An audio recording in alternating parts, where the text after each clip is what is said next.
서울에 저희 아버지가 계시거든요. 그러니까 아버지만 잘 뵙고 오고 거기는 못 갔어요. 거기 저희 뭐라고 말해야 되지? 저희 집사람네 그 집에는 예, 처갓집은 제가 못 갔습니다. 처갓집이 서천인데 도무지 내려갔다 올라올 염두가 안 나더라고요. 그래서 저도 잘 갔다 왔는데 되게 신기했던 것은 설 명절인데 옛날에는 보통 문을 많이 닫잖아요. 식당이나 뭐 여러 가지 상점들이 많이 문을 닫는데 설 명절 기간에 다 열고 있더라고요. 그런 걸 보면서 와, 시대가 많이 변했구나. 옛날에 다 문 닫고 다들 이제 가족들 보러 내려가고 이게 가족들끼리 이렇게 시간들을 많이 보냈었는데 저같이 이제 설 명절에도 이렇게 집에 있는 사람들이 많이 있는가 보다 이런 것들을 많이 느꼈습니다. 여러분들은 어디들 잘 내려갔다 오셨나요? 집에 많이 계셨나요? 저랑 더 처지들이 비슷하셨군요. 아무튼 귀한 설명절 잘 보내시고 또 믿음으로 우리 다시 일어서는 우리 남성 모든 구역원 되시기를 주 이름으로 축원드립니다. 다 함께 말씀 보도록 하겠습니다. 오늘의 말씀은 마가복음 5장 말씀이에요. 마가복음 5장 5장 1절부터 8절까지의 말씀입니다. 신약성경 59면이네요. 마가복음 5장 1절부터 8절까지의 말씀입니다. 마가복음 5장 1절부터 8절까지의 말씀입니다. 우리 다 함께 하나님의 말씀을 합독하도록 하겠습니다.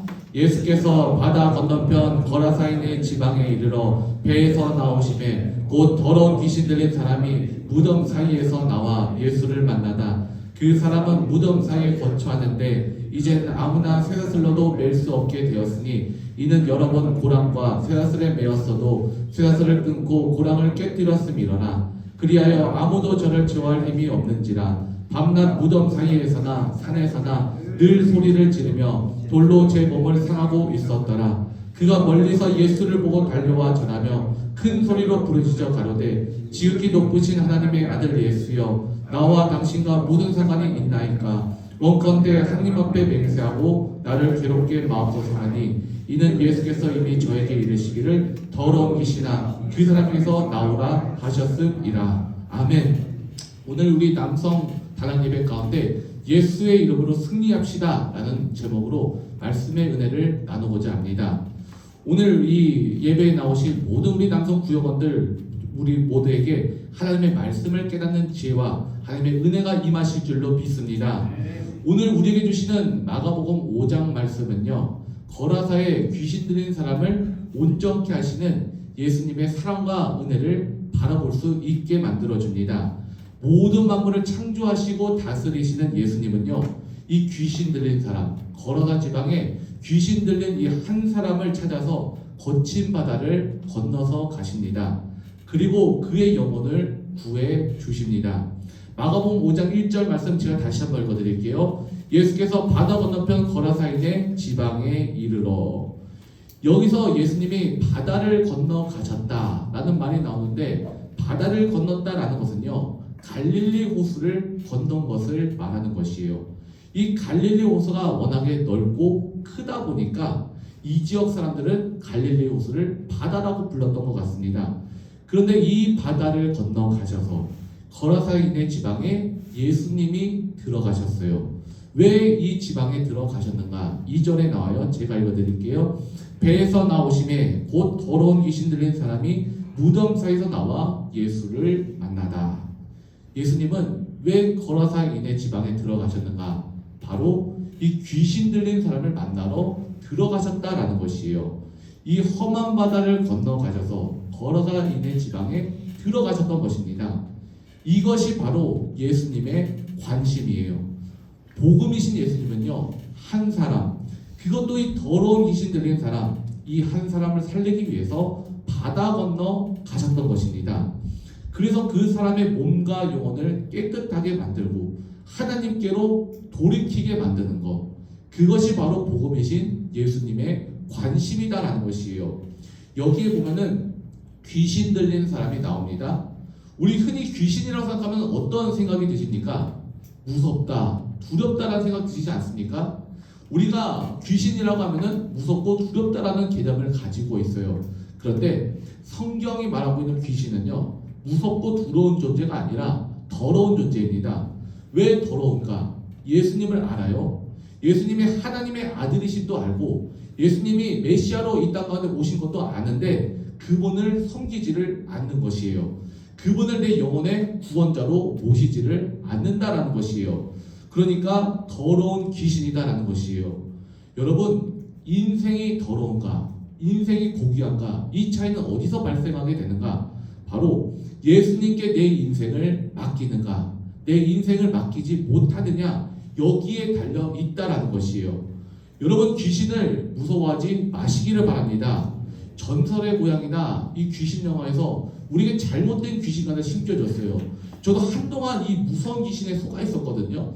어떻게 속아 있었냐면요. 예전에 제가 어렸을 때 유치원 때였던 것 같아요. 유치원 때 무심코 텔레비를 틀어서 봤더니 전설의 고향을 하는 거예요. 전설의 고향에 내용은 자세하게 생각이 안 나는데 아마 애들이 배가 고파서 엄마를 쫄랐던 것 같아요. 쫄라서 그런 건지 무덤에 가서 엄마가 이제 무덤의 시체를 이렇게 파헤치는 거예요. 파헤쳐서 다리 하나를 잘라갖고 온 거예요. 그 이후로 이 엄마의 꿈속에 항상 내 다리 내놔라, 내 다리 내놔라, 내 다리 내놔 귀신이 계속해서 나타나는 거예요. 근데 그게 제 머릿속에 이게 무섭게 자리를 잡아갖고 한동안 제가 잠을 못 잤잖아요. 잠을 못 자고 한두 달 동안은 부모님 방에 들어가서 같이 잠을 잤던 기억이 있습니다. 이렇게 귀신 영화에서 우리에게 잘못된 이상한 귀신관을 심겨줬습니다. 여러분, 사람이 죽으면 귀신이 됩니까? 그렇지 않아요. 믿은 자의 영혼은 심판 후에 구원받아 천국에 올라가게 되는 것이고 믿지 않는 자의 영혼은 어떻게 됩니까? 심판 후에 영벌을 받아서 지옥에 떨어지게 된다. 이것이 바로 예수님의 가르치심인 거예요. 여러분, 조상이 죽으면 조상신이 돼서 우리를 도와줍니까? 절대 그런 거 없습니다. 사탄 마귀가 누구냐? 하나님과 동격의 대상이 아니에요. 하나님의 피조물에 불과합니다. 예수의 이름 앞에 무서워서 벌벌 떨면서 도망가는 것이 바로 사탄 마귀의 정체다라는 것이에요. 귀신은 더럽습니다. 그러므로 예수의 이름으로 말미암아 물리쳐야 되는 것이 바로 귀신인 것이고 예수의 이름으로 다 떨쳐내고 몰아내야 되는 것이 바로 귀신이다라는 것이에요. 여러분, 귀신을 절대 무서워하지 마시기를 바랍니다. 근데 이 더러운 귀신이 어디서 살고 있었는가? 바로 무덤 사이에서 나왔다. 2절에 이렇게 나와 있어요. 이 귀신 들린 사람이 무덤에서 살았다라는 것이에요. 근데 그 무덤이 우리나라처럼 땅을 파서 이렇게 땅 속에 있는 무덤을 말하는 것이 아니라 굴 속에 있는 무덤이에요. 그 당시 이스라엘은 이제 굴 같은데 여러 구의 시즌을 안치한 다음에 시즌이 좀 차면은 다시 돌로 그 입구를 막고 다른 굴을 또 사용하고 그랬거든요. 그러니까 토굴 같은 곳에 아마 살았다고 보시면 될 것 같아요. 근데 이 사람이 집에서 살아야 되지 않습니까? 근데 집에서 살지 못하고 무덤 속에서 살고 있는 것이에요. 왜 그랬을까? 귀신 들렸기 때문에 그런 것이에요. 귀신은 더럽기 때문에 그런 것이고 귀신은 빛을 싫어하기 때문에 그런 것입니다. 여러분, 이것을 보고 우리는 아이고 무서워, 이상해 이렇게 생각할 것이 아니라 안타깝다라고 봐야 되는 것이에요.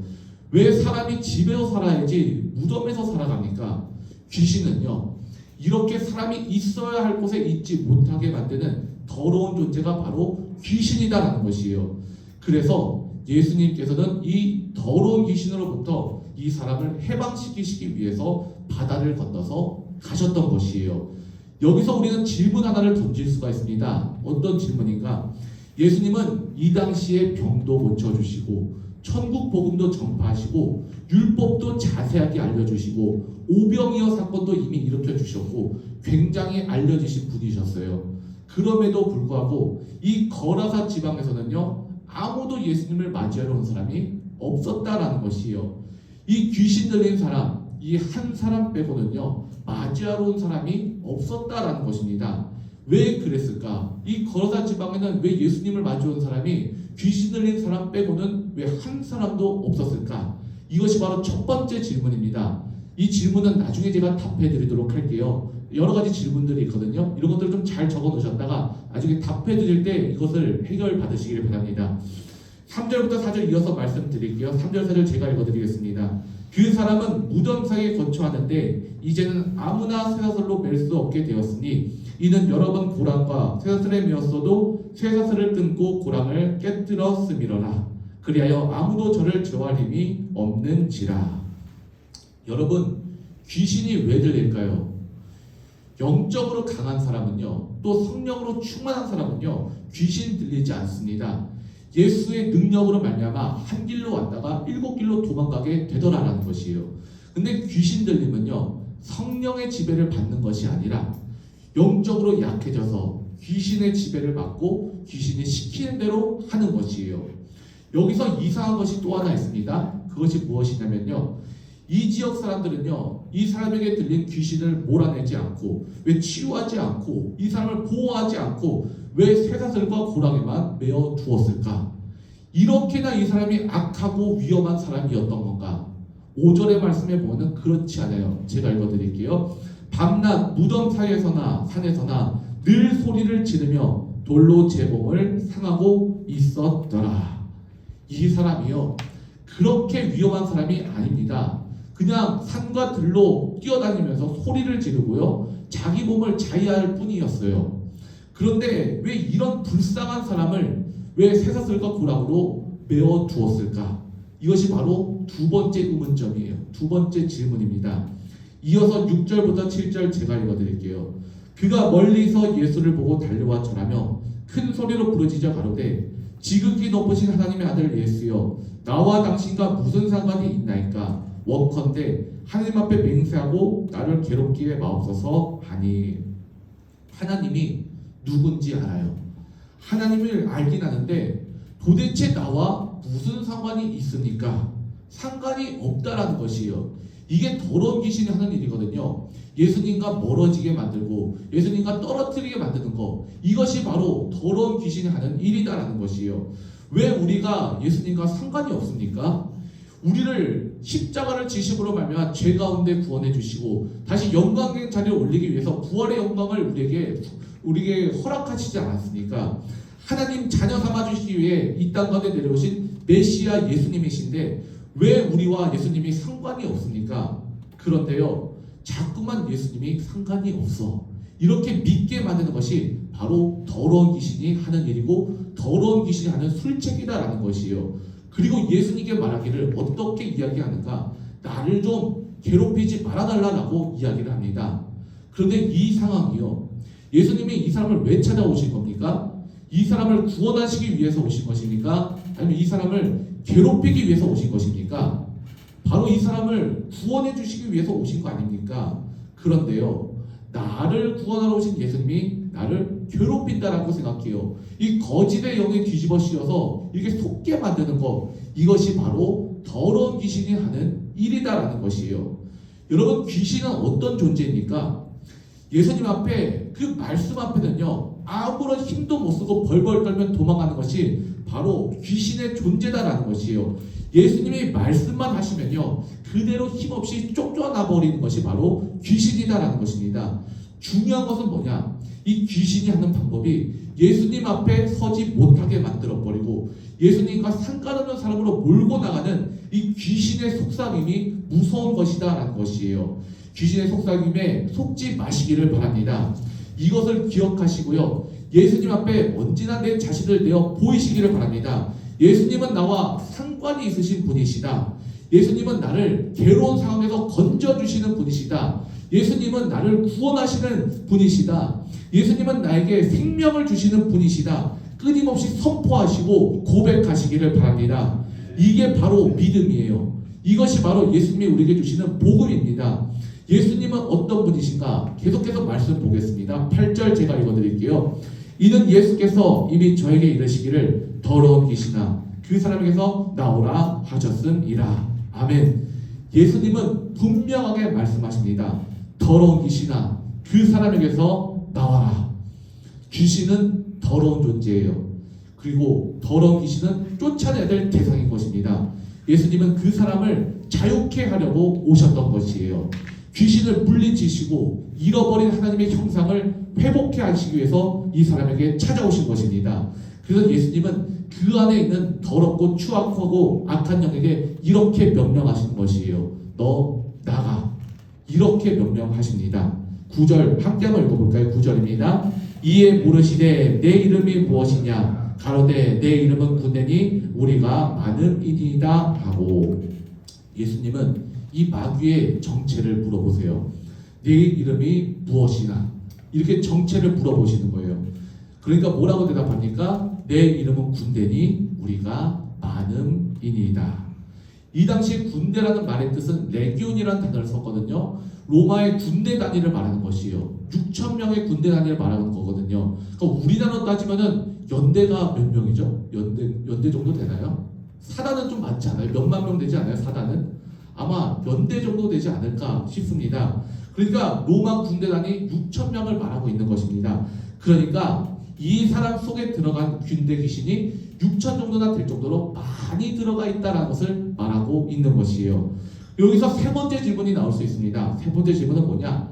이렇게 한두 마리의 귀신도 아니고 6천 명이나 되는 이 군대 귀신이 들어갈 동안 마을 사람들은 이 사람에게 도대체 어떻게 했었던 것인가? 무엇을 했었던 것인가? 라는 것이에요. 이어서 10절 보도록 하겠습니다. 10절 함께 한번 읽어볼까요? 자기를 이 지방에서 내어보내지 마시기를 간절히 구하더니, 이 귀신이요, 이 지방에서 자기를 내어보내지 말아달라고 간청을 합니다. 이 귀신이 이 지방을 특별히 사랑하게 되었다라는 것이에요. 여러분, 귀신이 좋아하는 특별한 지방이 있습니까? 있다면 왜 그럴까? 이것이 바로 네 번째 질문입니다. 이제 네 가지 질문을 제가 말씀을 드렸죠. 이 질문에 대한 답을 해드리도록 하겠습니다. 첫 번째 질문 혹시 기억하시나요? 왜 이 거라사 지방에는 예수님을 맞으러 온 사람이 왜 한 사람도 없었던 것인가? 이게 바로 첫 번째 질문이었거든요. 11절에 보면 함께 한번 읽어보겠습니다. 11절입니다. 마침 거기 돼지의 큰 떼가 상곁에서 먹고 있는지라. 왜 이 지방에 예수님을 만나러 온 사람이 없었던 것인가? 바로 11절에 보면 돼지의 큰 떼가 있었더라, 이렇게 기록하고 있어요. 이 돼지의 큰 떼는 도대체 몇 마리나 되는가? 13절에 보시면은 2,000마리나 되더라, 이렇게 나와 있어요. 2,000마리나 되는 큰 떼의 돼지떼였어요. 이 마을 사람들이 온통 어디에 정신이 팔려 있었던 것인가? 바로 이 2,000마리나 되는 돼지를 먹이고 보살피는데 온통 신경이 다 쓰여 있었다라는 것이에요. 왜 예수님을 만나러 온 사람이 없었던 것인가? 이 2,000마리 되는 돼지떼 돌보고 있었던 것이죠. 아무도 관심 없어요. 오직 돼지가 돈이야. 예수님도 관심 없어. 천국도 관심 없어. 이 땅에 우리가 다 누리고 살아갈 거야. 그러므로 우리는 돼지나 열심히 칠 거야. 이 사람은요, 돼지로 인해서 벌어들이는 돈이나 물질이 예수님보다도 더 귀했던 것이에요. 두 번째 질문이에요. 두 번째 질문은 이 사람이 산이고 무덤이고 소리 들리면서 자기 몸을 그냥 해할 뿐인데 왜 마을 사람들은 이 사람을 왜 쇠사슬과 고랑으로 묶어두었던 것인가? 여러분, 산이고 들이고 소리치면서 다니면 누가 놀랍니까? 돼지가 놀라잖아요. 돼지가 놀라요. 돼지가 놀라면은 안 되잖아요. 우리도 사람이 놀라면 뭐라고 얘기하죠? 보통 사람이 놀랄 때 애 떨어질라, 이렇게 많이 얘기하지 않습니까? 돼지도 놀라면요, 밥을 잘 안 먹고요. 밥 안 먹고 비실비실 되면은 새끼도 잘 안 치잖아요. 새끼 안 치면은 누가 손해봅니까? 마을 사람들이 결국에 손해보지 않습니까? 그러니까 산이고 들이고 소리 지르는 이 사람 묶어놔야죠. 자기 몸을 해하는 이 사람이 돼지에게 해를 끼칠까봐 쇠사슬과 고랑으로 마을 사람들은 묶어놨던 것이에요. 세 번째 질문은 무엇이냐? 바로 이 사람에게 6,000명이나 되는 군대 귀신이 몰려올 동안 주변 사람들은 뭐를 하고 있었던 것인가? 이 사람에게 군대 귀신이 들어오든 말든지 간에 마을 사람들은 관심이 없어요. 돼지가 늘어나는 것만 관심이 있었던 거죠. 야, 오늘 돼지가 500마리나 됐네. 내년에는 1,000마리 한번 만들어보자. 아, 올해는 이제 1,000마리 달성했네. 내년에는 2,000마리 한번 달성해보자. 야, 이제 2,000마리 돼지떼가 됐다. 우리 이제 부자다. 이게 늘어나는 돼지떼의 정신이 팔리느라 이 사람에게 군대 귀신이 몰려오든지 간에 상관이 없고 신경 쓰지 않았던 것입니다. 네 번째 질문. 귀신이 특별히 좋아하는 지방이 있나? 그렇다면 왜 그랬던 것인가? 왜 이 지방에서 내보내지 말아달라고 간구했던 것인가? 이 귀신은요, 돼지라는 이 물질의 정신이 팔려서 하나님을 외면하고 하나님의 말씀도 외면하고 이 이웃 사람도 외면하고 물질을 쫓아 살아가는 이 지방을 특별히 좋아하게 되었다라는 것이에요. 그런데 우리가 이 마을 사람들만 우리가 나무랄 거나 책망할 것이 아닌 것이, 여러분, 이것이 오늘날 우리들의 모습은 아닙니까? 사람의 영혼권에는 관심이 없고 내 유익, 내 돈, 우리가 누리는 안정과 행복만이 우상이 되어버린 세상을 말하고 있는 것이에요. 12절 말씀 함께 한번 읽어봅시다. 12절입니다. 이에 간구하여 가로되 우리를 돼지에게로 보내어 들어가게 하소서 하니, 귀신이요 그냥 나가지 않습니다. 더러운 귀신이 이 돼지 떼개로 들어가게 해달라 이렇게 간청하고 있는 것이에요. 13절에 예수님이 뭐라고 말씀하십니까? 함께 읽어봅시다. 허락하신데 더러운 귀신이 나와서 돼지에게로 들어가니 거의 2,000마리 되는 데가 바다를 향하여 빗달로 내리달라 바다에 몰사하거늘. 예수님이 허락하신데, 그래 그렇게서라도 이 사람에게서 나와. 예수님께서는요 이 돼지 떼보다 이 거라사의 귀신 들린 사람, 이 한 사람의 영혼이 더 귀중하셨던 것이에요. 이 사람을 살리기 위해서 돼지떼에 들어가는 것을 허락하십니다. 이 13절의 장면을 한번 상상해 보시기를 바랍니다. 2,000마리나 되는 떼가 우르르 몰려가서 바다에 몰사해 버립니다. 이것은 바로 이 지역에서 그렇게나 섬기고 있던 우상이 바로 2,000마리나 되는 돼지떼였음을 보여주고 있는 것이에요. 여러분, 오늘날 우리들은 어떻습니까?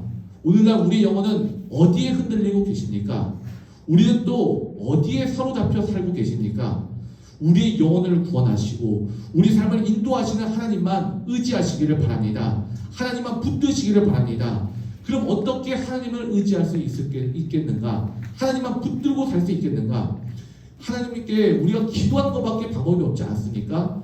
기도 외에는 이런 유가 나갈 수 없느니라. 예수님이 우리에게 이렇게 분명하게 말씀하시지 않습니까? 우리에게 한계를 인정하고 예수님 손 꼭 붙들고 나가는 가장 좋은 무기는 기도밖에 없을 줄로 믿습니다.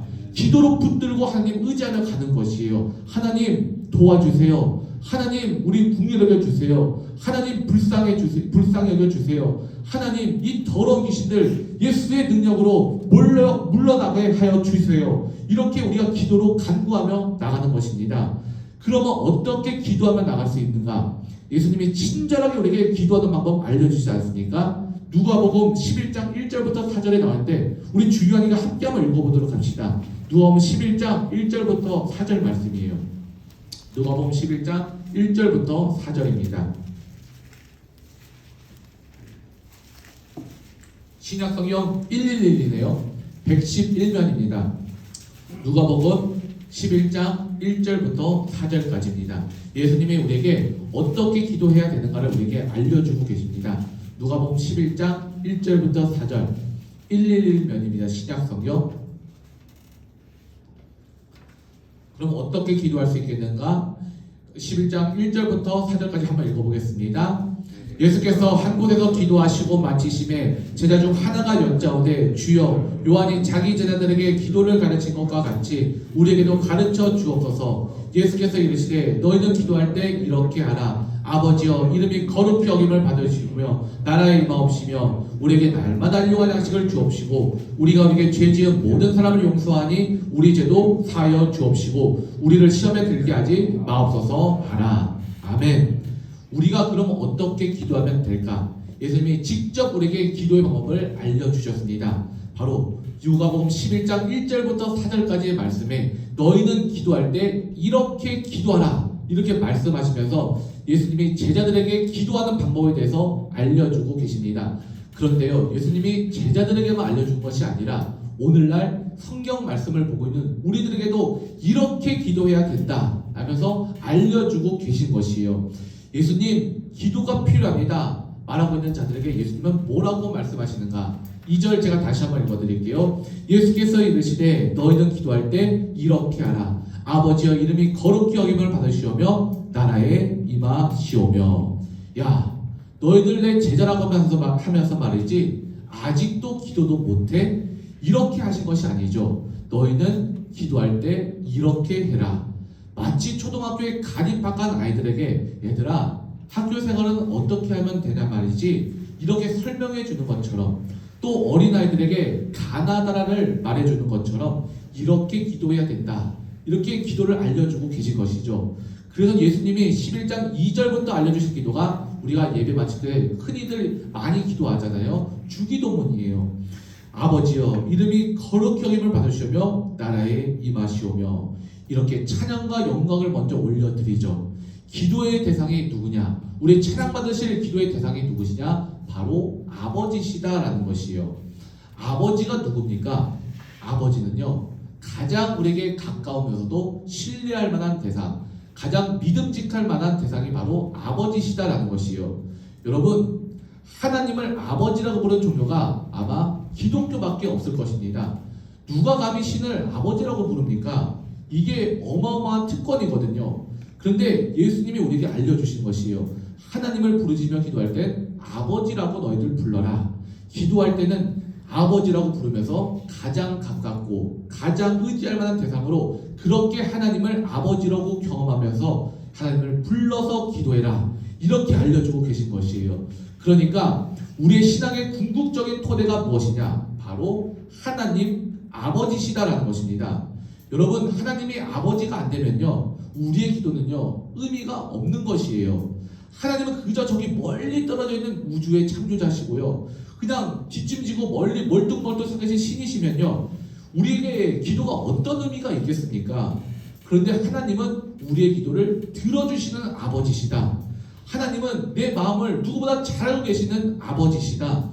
그리고 내게 어려움과 문제가 있을 때마다 최선을 다해 도와주시는 우리의 아버지가 되신다. 하나님이 아버지시라는 믿음이 있어야만 우리의 기도가 의미가 있다라는 것이에요. 우리는 하나님 아버지께 기도한다는 것을 믿으시기를 바랍니다. 근데 기도할 때 뭐라고 기도하는가? 이름이 거룩히 여김을 받으시오며. 거룩이란 무엇인가? 거룩은 구별을 말하는 것이에요. 구별해서 드리는 것을 말하는 것입니다. 세상을 향하는 우리의 시선이요, 구별되어서 하나님께로 올려질 때 이것을 바로 거룩이라고 말하는 것이에요. 그러니까 거룩은 특정한 장소를 말하는 것도 아니고, 거룩은 특정한 시간을 말하는 것도 아니고, 구별되었느냐 이것을 말하고 있는 것이거든요. 그래서 하나님 아버지의 이름을 어떻게 구별해서 기도에 드리는가, 이것이 중요하다는 것이에요.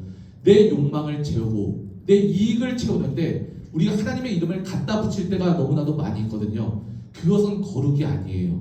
하나님의 거룩하신 이름은요, 우리의 뜻과 욕심과는 구별되어야 된다라는 것이에요. 우리의 뜻은, 하나님의 뜻은 우리의 욕망이나 계획이나 뜻과 구별해서 우리의 욕심을 버리고 하나님의 뜻에 맞춰 살아가는 것을 바로 거룩이다라고 말하는 것입니다. 그런 의미에서 나라에 임하시오면은요, 하나님의 나라가 이 땅 가운데 임한다는 것을 말하는 것이에요. 인간 나라에 한계가 있다라는 것을 인정하자라는 것입니다. 우리가 아무리 좋아 보이고 완전해 보이는 나라를 구한다 할지라도 분명히 한계가 있잖아요. 우리가 인간이 살아가면서 많은 시대들을 개척해 나갔잖아요. 왕정 시대를 거쳐서 또 어떤 시대를 거쳤죠? 뭐 민족 시대를 거쳐서 또 우리 민주주의를 이룩했잖아요. 하지만 민주주의가 완벽한 공의와 정의를 실천합니까? 그렇지는 않아요. 그러니까 인간의 나라가 한계가 있다는 것을 인정하자는 것이에요. 그래서 하나님께서 통치하시는 하나님 나라가 이 땅 가운데 임해야 된다라는 것입니다. 여러분, 기도는 먼저 하나님께 영광을 올려드리는 것이에요. 그 다음에 주를 높인 다음에 간구 기도를 하는데 그것이 바로 3절부터 4절까지의 말씀에 나옵니다. 제가 다시 한번 읽어드릴게요. 우리에게 날마다 일용할 양식을 주옵시고 우리가 우리에게 죄 지은 모든 사람을 용서하니 우리 죄도 사하여 주옵시고 우리를 시험에 들게 하지 마옵소서 하라. 이렇게 간구 기도를 합니다. 간구는 무엇이냐? 우리에게 날마다 일용할 양식을 주옵시고. 그런데 우리의 욕심은 어떻습니까? 우리 욕심은 이렇게 구하고 싶어요. 하나님, 우리에게 평생 구할 양식을 부어주십시오. 우리 평생이 뭡니까? 우리 자손 천대 만대까지 먹을 양식을 조금 부어주십시오. 이렇게 구하고 싶어요. 그런데 예수님은 이렇게 말씀하세요. 그러지 말고 하나님께 일용할 양식을 구해라. 왜냐하면 내가 하나님께 일용할 양식을 구할 때 하나님은 여전히 나에게 하나님이 되실 수가 있는 것이기에요. 우리가 먹을 것을 얼마나 많이 확보하는 것, 이것이 중요한 것이 아니라 우리가 하나님과의 친밀한 관계를 유지하는 것이 중요하다. 하나님과의 바른 관계를 유지하는 것이 중요하다라는 것입니다. 그래서 우리가 하나님과의 바른 관계를 맺을 수 있도록 하루치 양식, 그 일용할 양식에 만족하고 우리가 오히려 다른 이의 양식에 염두에 두고 배려하면서 하나님과의 친밀한 관계, 하나님과의 바른 관계를 맺기를 원하신다라는 것이에요. 그래서 일용할 양식을 주신다라는 것은요, 오늘 하루 하나님이 그 양식 주심에 감사해야 된다라는 것입니다. 그럼 내일은 어떻습니까? 그럼 모레는 또 어떻습니까? 그럼 내일은요, 다시 하나님 바라보며 내일도 주님을 찬양하며 구하며 나가면 된다라는 것이에요. 또 모레도 마찬가지고, 그리고 그 다음 주도 마찬가지고, 그 다음 달도 마찬가지다라는 것이에요. 하나님께서 우리에게 언제나 일용할 양식을 주신다는 것에 믿고 감사하며 나가야 된다라는 것이에요. 이어서 4절에 보면은 이런 말씀이 있어요. 우리가 우리에게 죄 지은 모든 사람을 용서하오니 우리 죄도 사하여 주옵시고. 우리는요, 우리의 죄만 용서해 주세요, 이렇게 구하고 싶어요. 하지만 예수님이 가르쳐주신 기도는 어떤 기도냐? 먼저 우리에게 죄 지은 자를 용서하오니, 이거부터 들어가게 된다라는 것이에요. 즉 우리의 변화가 먼저다라는 것입니다. 우리의 삶의 내용이 먼저 바뀌어야 된다라는 것이에요. 여기서 죄라는 단어가 하마르티아라는 단어거든요. 이 헬라어인데 이 하마르티아라는 헬라어는요, 다시 아람어인 호바라는 단어에서 유래됩니다. 호바라는 단어는 어떤 뜻을 가지고 있느냐? 빚이라는 뜻을 가지고 있거든요. 그러니까 우리가 우리의 빚진 모든 사람의 빚을 탕감해 줘야만 하나님도 우리의 빚을 탕감해 주신다라는 것이에요. 나는 남의 빚을 다 받아야만 되는 것이고, 나는 다 먹고 나는 배부르고 내가 다 가져야만 되고, 그러면서 하나님은 내 죄를 용서해 주세요, 이렇게 구할 것이 아니라 내가 살아가면서 내 아는 사람들의 죄를 용서하고 빚도 탕감해 주는 삶을 살아야 된다라는 것입니다. 그렇게 살 때 하나님도 내 죄를 용서해 주신다라고 말씀하고 있는 것이에요. 그래서 내 죄 용서받을 것만 구하지 말고 세상을 하나님 나라로 만들어가는 것이 중요하다라는 말씀인 것입니다. 그러면서 우리를 시험에 들게 하지 마옵소서. 시험에 든다라는 것은요, 시험에 넘어가 버리는 것을 말하는 것이에요. 시험에 넘어지는 것을 말하는 것입니다. 예수님 혹시 시험 만나셨나요? 예수님도 시험을 만나셨죠. 예수님이 공생애를 시작하시기 전에 그 40일 금식하실 때 사탄의 시험을 받으셨잖아요. 그때 3가지 시험을 받으셨어요. 이 돌로 떡덩이를 떡으로 만들어 버려라.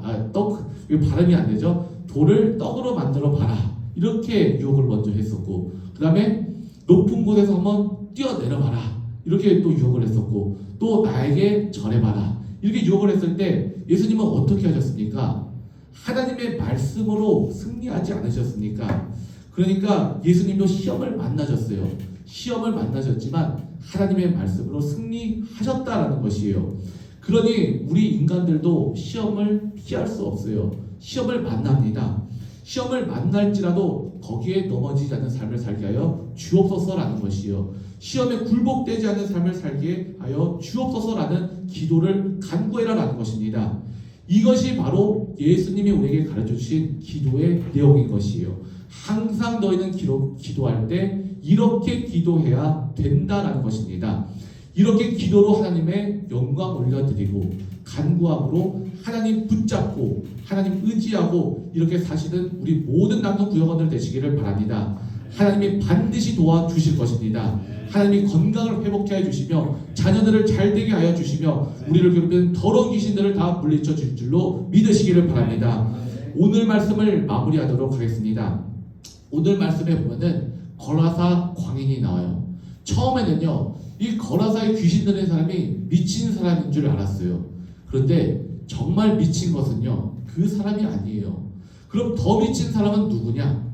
물질을 숭배하고 또 돈에 사로잡혀서 보이는 것에 목숨을 걸고 육신의 정욕, 안목의 정욕, 이생의 자랑의 노예에서 살아가는 우리들이죠. 세상 강풍 속에서 내가 귀신에 사로잡힌 줄도 모르고 살아가는 우리들, 요즘으로 말하자면 무증상 감염자가 더 무서운 거 아니겠습니까? 코로나 시대 때도 무증상 감염자가 더 무서웠잖아요. 감염자들은 병원 가서 치료받고 격리되면 됩니다. 근데 무증상 감염자는 내가 병에 걸린지도 모르고 돌아다니면서 병을 퍼뜨리고 다니지 않습니까? 차라리 귀신 들린 사람도요, 아, 저 사람 누가 봐도 귀신 들렸다, 이렇게 알 수 있으면 예수님께로 데려가서 예수님이 구해주시면 되는 것이에요. 그런데요, 우리에게는 증상이 없어요. 우리는 안 미친 것 같아요. 우리에게는 귀신이 안 들린 것 같습니다. 그런데 실제로는 돈이라는 귀신에 사로잡혔고요, 물질과 자기 중심과 내 욕심이라는 귀신에 완전히 사로잡혀 살아가고 있다는 것이요. 사로잡힌 것도 몰라요. 왜냐하면 거짓의 영이 뒤집어 쌓였기 때문에 그런 것이에요. 이런 우리들에게 무엇이 필요한가? 바로 예수님이 필요하시다라는 것이에요. 우리를 살리는 복음이 필요하다라는 것입니다. 예수님이 우리를 찾아오셔요. 예수님이 우리를 찾아오시는데 우리는 예수님께 나와는 상관이 없지 않으십니까? 이렇게 말씀을 합니다. 나를 좀 괴롭히지 말아달라고 이야기를 합니다. 왜 예수님, 나를 왜 예배 나오라고 하십니까? 왜 말씀 가까이로 나오라고 하십니까? 왜 자꾸 기도의 자리로 나오라고 하십니까? 예수님을 밀어내려고만 해요. 예수님, 저 지금 돈 벌기도 시간이 없어 죽겠거든요. 예수님, 저 먹고 살기도 바빠 죽겠어요. 근데 왜 자꾸 예수님 앞으로 나와서 잘 믿고 말씀 가운데 나가라고 말씀하십니까? 오히려 예수님을 밀어내고 예수님께 불평합니다. 근데 예수님은 누구신가? 예수님은요, 우리를 온전하게 하시는 분이시거든요. 예수님은 우리 자녀를 온전하게 만드시는 분이시고, 우리 사업장을 온전하게 만드시는 분이시고, 우리 몸과 마음과 영혼을 온전하게 만드시는 분이 바로 예수님이시다라는 것이에요. 오늘 그분께 우리의 모든 것을 다 맡겨드리시기를 바랍니다. 하나님께 기도하시기를 바랍니다. 예수님이 주기도문으로서 우리에게 기도하는 방법까지도 친절하게 우리에게 알려주시지 않았습니까? 기도하며 주 안에 구할 때 우리를 예수님과 멀어지게 만드는 이 사탄 마귀의 세력들 모두 물러가고 예수님께 주시는 기쁨과 평안함과 은혜가 넘칠 줄로 믿습니다. 이런 은혜를 체험하며 나가는 우리 남성 모든 구역원들 되시기를 주의 이름으로 축복드립니다. 다 함께 기도하시겠습니다. 하나님 아버지 감사합니다. 오늘도 우리가 십자가의 복음이신 예수님만 붙들고 살아가기로 합니다. 십자가 부활의 은혜가 우리 삶 가운데 넘치게 하여 주시옵고, 십자가 부활의 영광이 우리 삶 가운데 깃들게 하여 주셔서 예수를 믿는 자들마다 세상의 평강과 영광을 누리며 살아갈 수 있도록 주께서 인도하여 주시옵고, 사탄망의 세력들 예수의 이름으로 말미암아 한 길로 왔다 일곱 길로 도망가는 아버지 역사를 채워나가는 승리의 백성가 될 수 있도록 인도하시고 함께하여 주시옵소서. 예수님으로 감사하며 기도드립니다. 아멘. 우리가 잠깐만 기도하기로 합니다. 하나님, 우리 삶 가운데 여러 가지 어려운 것들이 있습니다. 이 어려운 것들 주의 손에 모든 맡겨드리며 나갑니다. 믿음의 주여 온전히 계신 예수만 바라며 나가니 주여 우리 자녀를 책임져 주시옵소서. 우리 가정을 책임져 주시옵소서. 우리 일터를 책임져 주시옵소서. 주여 온전하게 하실 줄로 믿습니다. 의의 길 따라 걸어가여 주시옵소서. 주의 이름 세 번 부르짖으며 기도하겠습니다. 주여